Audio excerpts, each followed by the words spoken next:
Assalamualaikum warahmatullahi wabarakatuh. Perkenalkan, nama saya Siti Mu'alimah. Di sini saya akan menyelesaikan tugas aswaja yang diampu oleh Bapak Fikri Farihin. Di sini saya akan menjelaskan tentang Ahlus Sunnah wal Jamaah. Yang pertama, pengertian secara bahasa. Dalam istilah masyarakat Indonesia, aswaja merupakan singkatan dari Ahlus Sunnah wal Jamaah. Ada 3 kata yang bentuk istilah tersebut, yaitu yang pertama, ahlu, berarti keluarga, golongan, atau pengikut. Dan yang kedua, as-sunnah, secara bahasa bermakna al-tariqah walau ghairau, mardia, jalan atau cara walaupun tidak diridhoi. Dan yang ketiga, al-jamaah, berasal dari kata jamaah, artinya mengumpulkan sesuatu yang mendekatkan ke sebagian lain. Kata jamaah juga berasal dari kata ijtima atau perkumpulan, yang merupakan lawan kata dari tafakkur atau perceraian, dan juga lawan kata dari furqan, perpecahan. Jamaah adalah sekelompok orang banyak, dan dikatakan juga sekelompok manusia yang berkumpul berdasarkan satu tujuan. Selain itu, jamaah juga berarti kaum yang bersepakatan dalam suatu masalah. Yang pertama, dan yang kedua, pengertian secara istilah. Menurut istilah, sunnah adalah suatu nama untuk cara diridhoi dalam agama yang telah ditempuh oleh Rasulullah atau selainnya dari kalangan orang yang mengerti tentang Islam, seperti para sahabat Rasulullah. Hal ini berdasarkan hadis Rasulullah, alaikum bisunnati wa sunnatil khulafa'ir rasyidin min ba'di, ikutilah sunnahku dan sunnah para khulafa rasyidin setelahku. Dan yang kedua, ajaran aswaja. Islam adalah agama Allah yang diturunkan untuk seluruh manusia. Di dalamnya terdapat pedoman dan aturan demi kebahagiaan dan keselamatan di dunia dan akhirat. Ada 3 hal yang menjadi sendi utama dalam agama Islam, yaitu iman, Islam, dan ihsan.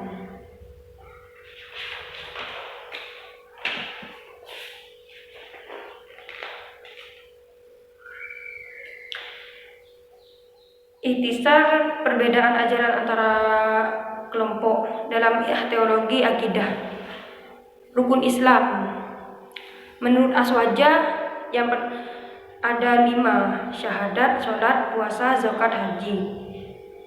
Dalam Syiah ada 5 juga: Syiah, puasa, zakat, haji, wilayah. Sedangkan Khawarij lebih pada gerakan politik. Rukun iman.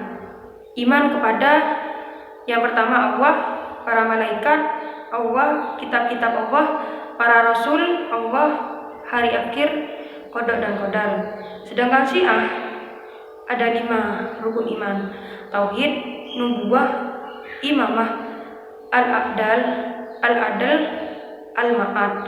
Sedangkan Khawarij lebih pada gerakan politik. Keberadaan Al-Quran. Menurut aswaja meyakini bahwa Al-Quran tetap orisinil. Sedangkan tentang Syiah meyakini bahwa Al-Quran tidak orisinil dan sudah diubah oleh para sahabat atau dikurangi dan ditambah. Menurut Khawarij meyakini khalaq Al-Quran, pencipta Al-Quran, karena itu Al-Quran tidak suci. Surga dan neraka. Menurut aswaja, surga diperuntukkan bagi orang yang taat kepada Allah dan Rasulnya. Neraka diperuntukkan bagi orang-orang yang tidak taat kepada Allah dan Rasulnya. Sedangkan menurut Syiah, surga diperuntukkan bagi orang-orang yang cinta kepada Imam Ali. Sedangkan neraka diperuntukkan bagi orang-orang yang memusuhi Imam Ali. Sedangkan menurut Khawarij, setiap orang dari umat Nabi Muhammad yang telah melakukan dosa dikategorikan sebagai orang kafir dan ia akan kekal di dalam neraka. Rujukan hadis menurut Aswaja, rujukan hadis adalah Al-Kutub Al-Sittah. Yang pertama, Sahih Bukhari, Sahih Muslim, Sunnah Abu Daud, Sunnah Turmuzi, Sunnah Ibnu Majah, Sunnah An-Nasa'i. Ada 6 al-imam. Sedangkan Syiah rujukan hadis adalah Al-Kutub Al-Arba'ah, yaitu Al-Kahfi, yang kedua Al-Istibsar, dan yang ketiga Man la yadurruhu Al-Faqih, dan yang keempat At-Tahzib. Sedangkan menurut Khawarij hanya mengambil hadis-hadis yang diriwayatkan oleh para pemimpin mereka.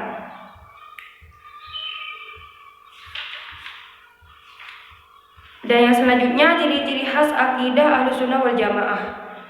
Apakah ciri khas akidah Ahlussunnah wal Jamaah?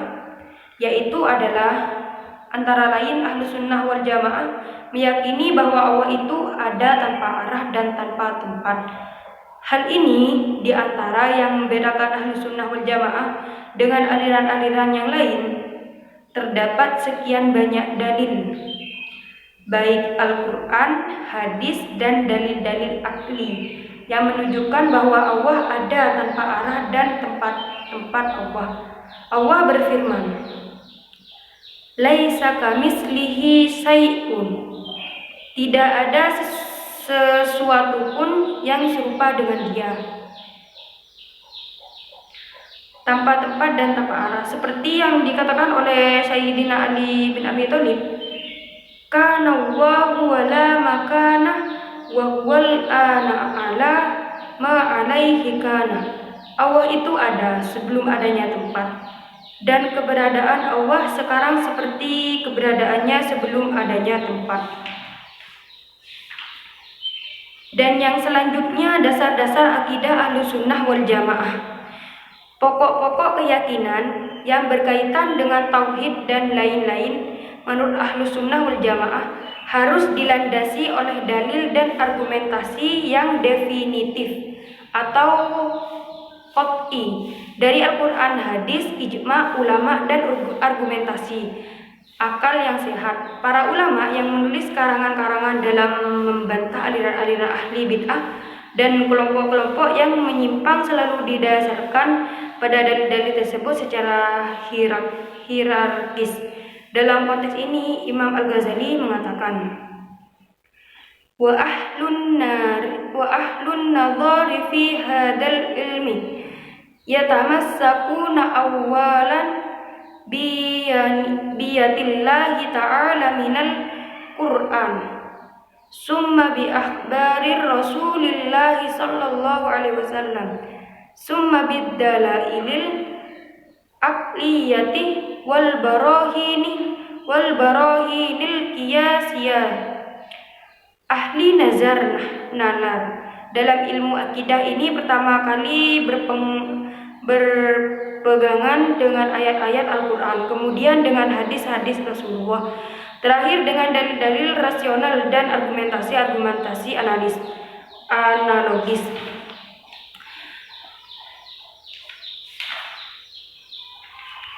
Berikut ini rincian dalil-dalil tersebut secara hierarkis. Al-Quran Al-Karim adalah pokok dari semua argumentasi, dan dalil Al-Quran adalah dalil yang membuktikan keberadaan risalah Nabi Muhammad, dalil yang membuktikan benar dan tidaknya suatu ajaran. Al-Quran juga merupakan kitab Allah terakhir yang menegaskan pesan-pesan kitab samawi sebelumnya.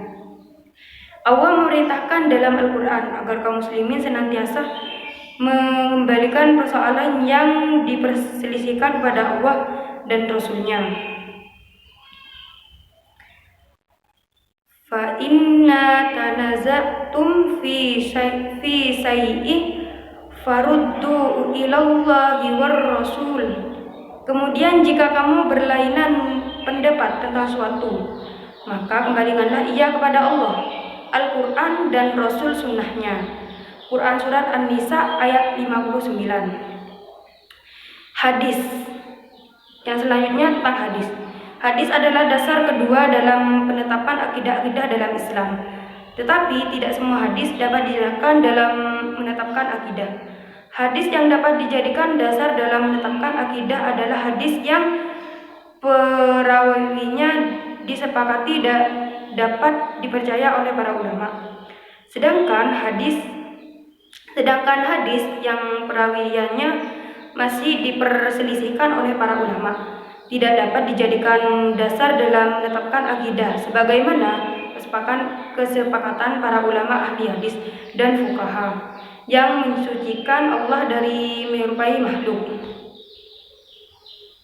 Ibnu Hajar mengatakan dalam Fath al-Bari, lafdus sawti mimma yatuwakkuhu fi itlaqinis batihi ilar rabbi wa yahtaju ila ta'wili fala yakfi fihi maji'ul hadisi min tariqin mukhtalafi fiha walau tudidan had.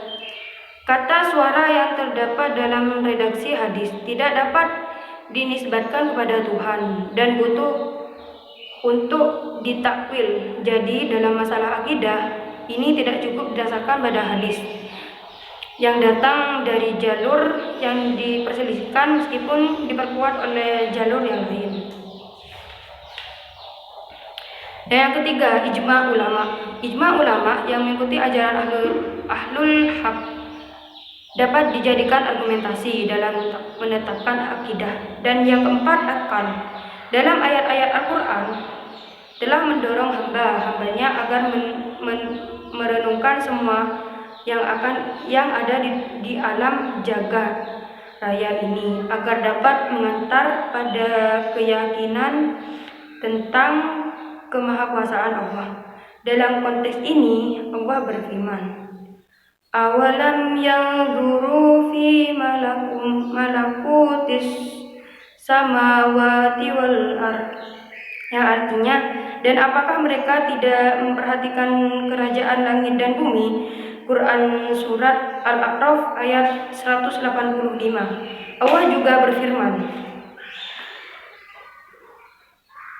sanuzihim ayatina fil afaqi wa fi anfusihim hatta yatabayyana lakum annahul haq, yang artinya kami akan memperlihatkan kepada mereka tanda-tanda atau kekuasaan kami di segala wilayah bumi dan pada diri mereka sendiri, hingga jelas bagi mereka bahwa Al-Quran itu adalah benar. Quran Surat Fussilat ayat 53. Dan yang selanjutnya, hubungan syara' dengan akal. Di antara problem yang cukup serius dalam sejarah pemikiran Islam adalah problematika seputar hubungan syara' dengan akal. Problem ini telah menyita perhatian dan perdebatan panjang para pakar teologi dan filsafat dengan upaya menawarkan sekian banyak solusi. Nah, yang selanjutnya, posisi akal ketika bertentangan dengan nakli.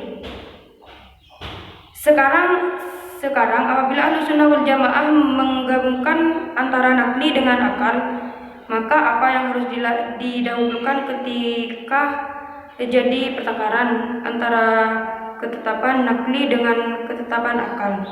Untuk menjawab pertanyaan ini, Marilah ikut terlebih dahulu penjelasan tentang keadaan berikut. Yang pertama, menurut ketetapan ahli nazar atau nalar, sarana yang dapat mengantar seorang pada keyakinan ada 3 hal, yaitu akal, panca indera yang sehat, dan informasi, yaitu jujur, al-khabar al-shadiq. Yang dimaksud dengan informasi yang jujur di sini adalah informasi dari Allah atau Al-Quran, informasi dari Rasul secara langsung, informasi yang mutawatir dan informasi yang tidak mutawatir tetapi diliputi oleh banyak indikator yang membenarkan.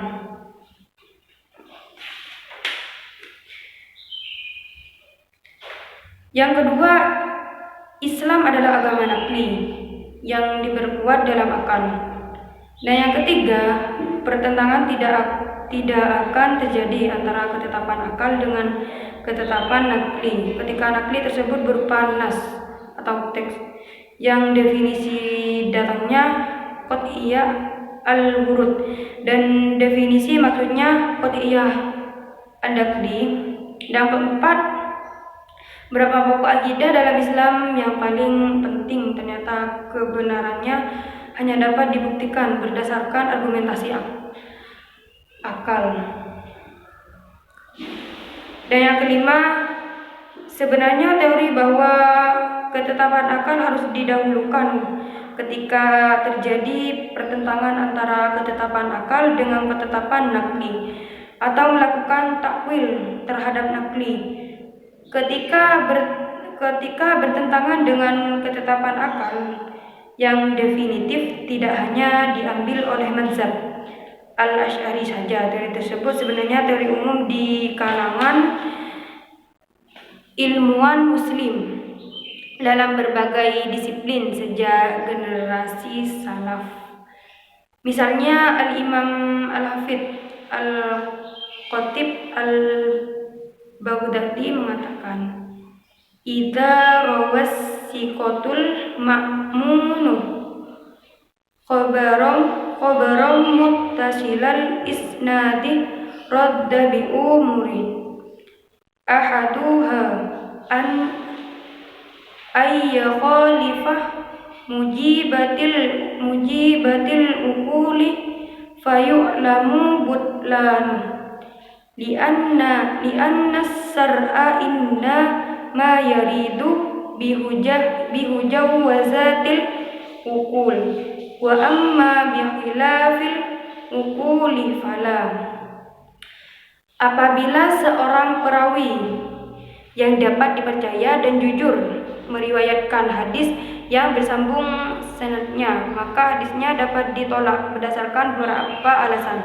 Pertama, hadis tersebut bertentangan dengan ketetapan akal sehingga hadis tersebut diyakini kepalsuannya, karena syarak hanya membawa ajaran-ajaran yang dapat diterima oleh akal. Sedangkan ajaran-ajaran yang bertentangan dengan ketetapan akal, maka syarak tidak mengikuti membawanya. Dan yang selanjutnya, ilmu kalam dan filsafat. Tidak sedikit di antara kalangan yang berpendapat negatif terhadap ilmu kalam yang menjadi wadah kajian akidah Ahlussunnah wal Jamaah. Pendapat negatif ini dilandasi oleh asumsi mereka bahwa ilmu kalam itu identik dengan ilmu filsafat yang dianggap negatif oleh kalangan agamawan. Demikian penjelasan dari saya, kurang lebihnya mohon maaf. Wassalamualaikum warahmatullahi wabarakatuh.